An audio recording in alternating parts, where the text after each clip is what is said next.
Hi, I'm Jim Brissette. I'd like to dedicate this story to Guy, Milt, Barry, and Richie.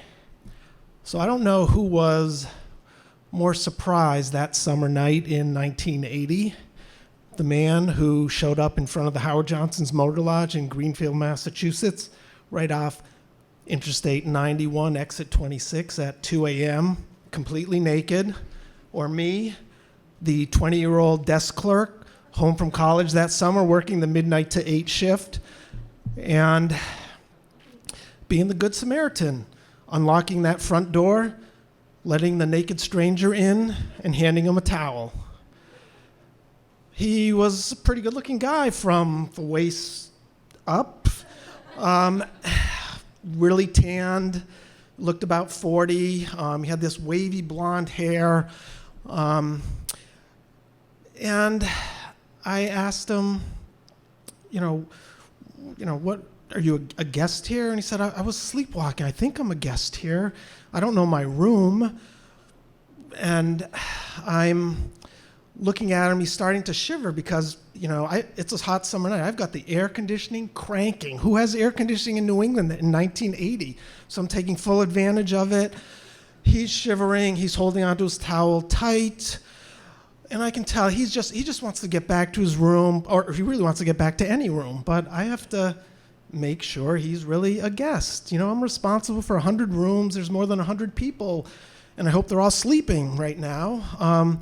So I go over to the room rack, which is, back in those days, that was a room where every slip of paper had a guest name, all typed up. There was no computers then. And I look up his name, and I'm going to just call him Mr. Bradford. I don't want to give his real name, Mr. Naked Bradford. And sure enough, there's a slip of paper with his name on it. M/M Bradford, naked, room 115. And I know the room. I've worked here as a desk clerk since I was a sophomore in high school, believe it or not. It's a ground floor room, faces the parking lot. It's got a sliding glass door that you can go in and out to your car. So he's a little antsy, but that's still not enough for me. I want to be sure. And I say, Mr. Bradford, I'll be glad to show you your room, because I know he doesn't have his key. And I just say, when you go down there, I'd like to see, your driver's license just to be sure everything's okay. And he just nods because he wants to get going. And we go through the all-glass lobby, through an all-glass corridor. We go past the candy machine, past the soda machine, past the ice machine, past the cigarette machine. It's 1980.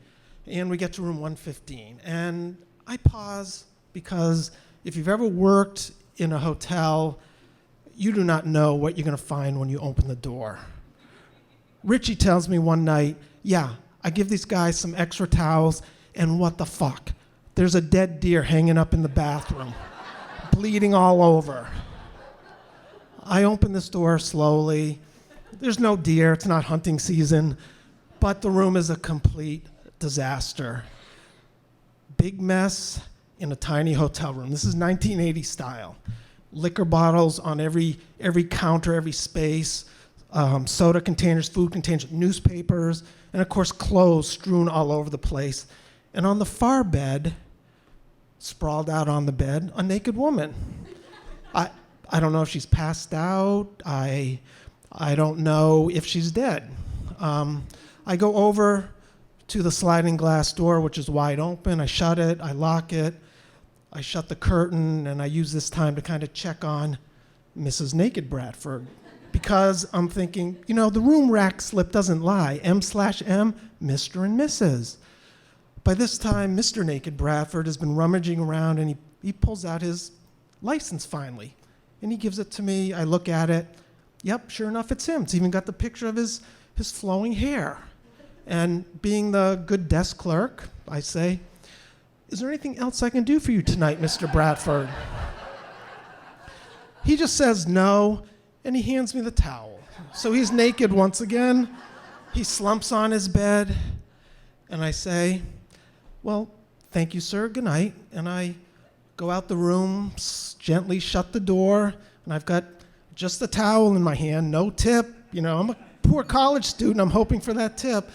But anyways, I have thought about this story. It's been 39 years, and it's made me realize that I'm probably not that good Samaritan I was when I was 20. If a naked man showed up at my front door, I'm probably calling the police on my cell phone. And that kind of does make me a little sad, a little disappointed. And this all popped up because just a few weeks ago, the Howard Johnson's Motor Lodge in Greenfield, Massachusetts, off Interstate, exit 26, completely torn down. And I did never see Mr. and Mrs. Bradford naked or clothed ever again. Thank you.